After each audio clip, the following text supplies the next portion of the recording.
తమ న్యాయమైన డిమాండ్ల సాధన కోసం ఉపాధ్యాయ లోకం మరోసారి పోరుబాటు పట్టింది. ఐక్య ఉపాధ్యాయ ఫెడరేషన్ రాష్ట్ర శాఖ పిలుపు మేరకు రాష్ట్ర వ్యాప్తంగా సాగుతున్న రణబేరి 3.0 ఉద్యమం ఇప్పుడు ఉధృత రూపం దాల్చింది. ఈ క్రమంలోనే కాకినాడ జిల్లా ప్రతిపాడు నియోజకవర్గ స్థాయిలో ఉపాధ్యాయులు భారీ నిరాహార దీక్ష దిగారు. ప్రతిపాడులోని పాత ఎంఆర్ఓ ఆఫీస్ వద్ద ఏర్పాటు చేసిన ఈ దీక్ష శిబిరంలో నియోజకవర్గ వ్యాప్తంగా ఉన్న ఉపాధ్యాయులు పెద్ద ఎత్తున పాల్గొన్నారు. తక్షణమే పీఆర్సీ అమలు చేయాలని, సిపిఎస్ రద్దు చేయాలని డిమాండ్ చేస్తూ నినాదాలతో హోరెత్తించారు. పెండింగ్ బకాయిలకు సంబంధించి స్పష్టమైన రూట్ మ్యాప్ ప్రకటించాలని, పెండింగ్లో ఉన్న మెడికల్ బిల్లులను తక్షణమే విడుదల చేయాలని వారు ప్రభుత్వాన్ని డిమాండ్ చేశారు. ఈ శిబిరాన్ని మండల విద్యాశాఖ అధికారి వి రాజబాబు ప్రారంభించగా ప్రతిపాడు, ఏలేశ్వరం, శంకవరం, రౌతులపూడి మండలాల నుంచి ఉపాధ్యాయులు, యూటీఎఫ్ కార్యకర్తలు భారీగా తరలివచ్చారు. జిల్లా కార్యదర్శులు వి వెంకటరమణ మాట్లాడుతూ ఉపాధ్యాయుల సమస్యలపై ప్రభుత్వం ఉదాసీనంగా వ్యవహరిస్తోందని మండిపడ్డారు. ఈ దీక్షకు సిఐటియు నాయకులు రొంగల ఈశ్వరరావు మద్దతు ప్రకటించారు. తోట సీతారామయ్య, జట్ల సోమరాజు, జిల్లా కుటుంబ సంక్షేమాధికారి ఆర్ రామలింగేశ్వరరావు తదితరులు పాల్గొని తమ నిరసన తెలిపారు. డిమాండ్లు నెరవేరకపోతే ఉద్యమాన్ని మరింత ఉధృతం చేస్తామని ఉపాధ్యాయ సంఘం నేతలు హెచ్చరించారు. 29% అయ్యారు వెంటనే 29% అయ్యారు వెంటనే 4 విడతల డిఏను వెంటనే 4 విడతల డిఏను వెంటనే సిపిఎస్ను రద్దు చేయాలి. సిపిఎస్ విధానాన్ని పునరుద్ధరించాలి. ఓపీఎస్ విధానాన్ని కోవిడ్లో మరణించినటువంటి 956 కుటుంబాలకి కార్యనియామకాలు వెంటనే, కోవిడ్లో చనిపోయిన కుటుంబాలకి కార్యనియామకాలు వెంటనే విధానాన్ని వెంటనే 12వ పిఆర్సీ కమిటీ చైర్మన్ వెంటనే 12వ పిఆర్సీ కమిటీ చైర్మన్ వెంటనే 29% అయ్యారు వెంటనే 29% అయ్యారు వెంటనే 4 విడతల టీఏ బకాయిలు వెంటనే 4 విడతల టీఏ బకాయిలు వెంటనే కోవిడ్ లో మంచిన 596 కుటుంబాలకు వెంటనే. నా పేరు వి వెంకటరమణ, కాకినాడ జిల్లా కార్యదర్శి, ఆంధ్రప్రదేశ్ ఐక్యోపాధ్యాయ ఫెడరేషన్ కాకినాడ జిల్లా మరి పిలుపు మేరకు కాకినాడ జిల్లాలో ఉన్నటువంటి, రాష్ట్రంలో ఉన్నటువంటి అన్ని నియోజకవర్గ కేంద్రాల్లో ఈ యొక్క నిరవధిక నిరాహార దీక్ష రణబేరి 3.0 కార్యక్రమాన్ని ప్రారంభించాం. ఐక్యోపాధ్యాయ ఫెడరేషన్గా ఉపాధ్యాయుల సమస్యల మీద రాజీ లేని పోరాటం చేస్తుంది. ఆ పోరాటానికి సంబంధించినటువంటి కారణాలు ఏంటంటే, మొట్టమొదటిగా పిఆర్సీ కమిషన్ వేసి కమిషన్ నియమించాలనేటువంటిది మా యొక్క ప్రధానమైనటువంటి డిమాండు. ఎందుకంటే ప్రభుత్వం ఏర్పడి 22 నెలల కాలం అయింది.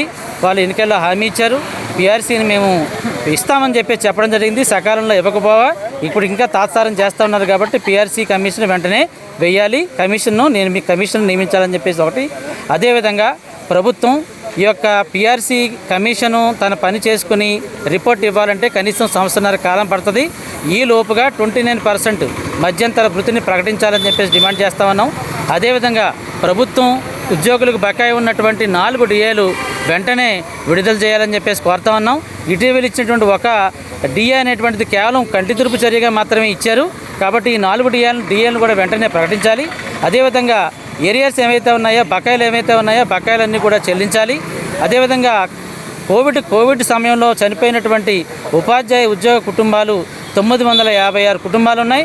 ఆ కుటుంబాల్లో ఉన్నటువంటి వాళ్ళందరికీ కూడా కారుణ్య నియామకాలు ఇచ్చి ఆ కుటుంబాలని మరి కాపాడాలని చెప్పేసి కోరుతా ఉన్నాం. అదేవిధంగా మాకు ఈ హెల్త్ కార్డ్స్ అనేటువంటి ప్రభుత్వం ఇచ్చింది, కానీ హెల్త్ కార్డ్స్ ఏ రకమైన ఉపయోగం లేకుండా పోయాయి. ఉద్యోగుల యొక్క జీతాల్లోంచి ప్రతి నెల 300 రూపాయలు సబ్స్క్రిప్షన్ కడతా ఉన్నాం. కానీ ప్రైవేటు పాఠశాలలు, ప్రైవేట్ ఆసుపత్రులు ఆ రకమైనటువంటి వైద్యం చేయట్లేదు. దానికి కారణం ఏంటంటే ప్రభుత్వం చెల్లించాల్సినటువంటి సొమ్ములు ప్రైవేట్ ఆసుపత్రులకు చెల్లించట్లేదు. కాబట్టి మేము మీకు వైద్యం చేయమని చెప్పేసి ప్రైవేట్ ఆసుపత్రుల వాళ్ళు చెప్తా ఉన్నారు. వారు కూడా ప్రభుత్వంతో చాలా ధర్నాలు కూడా చేయడం అనేటువంటి జరిగింది. అంచేత ఈ సమస్యను పరిష్కరించాలి. అట్లాగే మెడికల్ బిల్లులు కూడా సమస్యలు అట్లాగే ఉండిపోతూ ఉన్నాయి. మెడికల్ బిల్లు కూడా ఇవ్వాలి. అదేవిధంగా సరెండర్ లీవ్లు అనేటువంటివి ఇటీవల కాలంలో పోలీసుల వారికి కొంత ఇవ్వడం అయితే జరిగింది, కానీ మిగతా ఉద్యోగులు ఎవరికి కూడా ప్రధానంగా ఉపాధ్యాయులకి సరెండర్ లీవ్ అనేటువంటి ఇవ్వలేదు. అదేవిధంగా రిటైర్డ్ అయినటువంటి ఉద్యోగులకి, పనిచేస్తున్నటువంటి ఉద్యోగులకి కూడా ఈ యొక్క బకాయిలు అనేటువంటివి చాలా ఉండిపోయినాయి. రిటైర్ అయినటువంటి ఉద్యోగులకి గ్రాట్యుటీ కానీ, అదేవిధంగా ఎన్కాష్మెంట్ కానీ, ఆపే లీవులు ఎన్కాష్మెంట్ కానీ, సరెండర్ లీవులు కానీ వాళ్ళకి చెల్లించట్లేదు.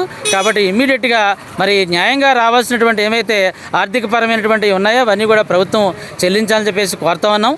అదేవిధంగా ఇంకా మరి ప్రభుత్వం చాలా రకాలైనటువంటి మరి సమస్యల మీద ప్రభుత్వంతో మేము పోరాడుతూ ఉన్నాం. అందులో ప్రధానంగా ఎంటీఎస్ ఉపాధ్యాయులకి రెగ్యులర్ చేయాలని చెప్పేసి వాళ్ళని మేము ప్రభుత్వాన్ని అడుగుతా ఉన్నాం. అదేవిధంగా కాంట్రాక్ట్ అవుట్సోర్సింగ్ వాళ్ళని కూడా రెగ్యులర్ చేయాలి. ఈ రకంగా మరి ఐక్యోపాధ్యాయ ఫెడరేషను ప్రధానంగా ఆర్థికమైనటువంటి డిమాండ్ల మీద మరి ప్రభుత్వంతో పోరాటం చేస్తూ ఉన్నాం. ఇప్పటి వరకు కూడా మరి 2 రణబేరీలు చేయడం జరిగింది. ఇది 3.4 రణబేరీ అనేటువంటి ప్రస్తుతానికి రన్ అవుతూ ఉంది. మేము ప్రభుత్వంతో ఎప్పుడు కూడా చర్చల ద్వారానే మేము సమస్యలు పరిష్కరించుకోవాలని చెప్పేసి అని అనుకుంటున్నాం. కానీ ప్రభుత్వం మాత్రం మరి ఆ విషయంలో స్పందించకుండా తాత్సారం చేస్తూ ఉంది. మరి ఇదే కొనసాగితే కనుక రాబోయేటువంటి కాలంలో మరి ఒక జోనల్ వైజ్గా 2-3 జిల్లాలు కలిపి నిరాహార దీక్ష అనేటువంటిది రాష్ట్ర స్థాయిలో చేస్తాం.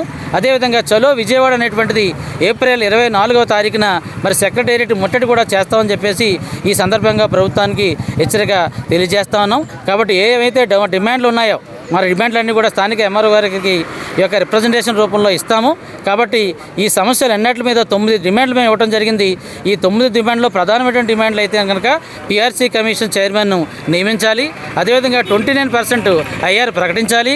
4 విడతలుగా ఉన్నటువంటి బకాయిల్ని వెంటనే చెల్లించాలి. అన్ని రకాలైనటువంటి ఆర్థిక బకాయిలన్నీ కూడా మరి చెల్లించి కోవిడ్లో చనిపోయినటువంటి కుటుంబాలని ఆదుకోవాలి. 956 ఉద్యోగాల కుటుంబాలకు ఇచ్చి కాపాడాలని చెప్పేసి ఈ సందర్భంగా సిపిఎస్ను మాత్రం రద్దు చేయాలి, ఓపీఎస్ని పునరుద్ధరించాలని చెప్పేసి ఈ సందర్భంగా తెలియజేస్తూ మరి ఇచ్చినటువంటి అవకాశం తగ్గింది.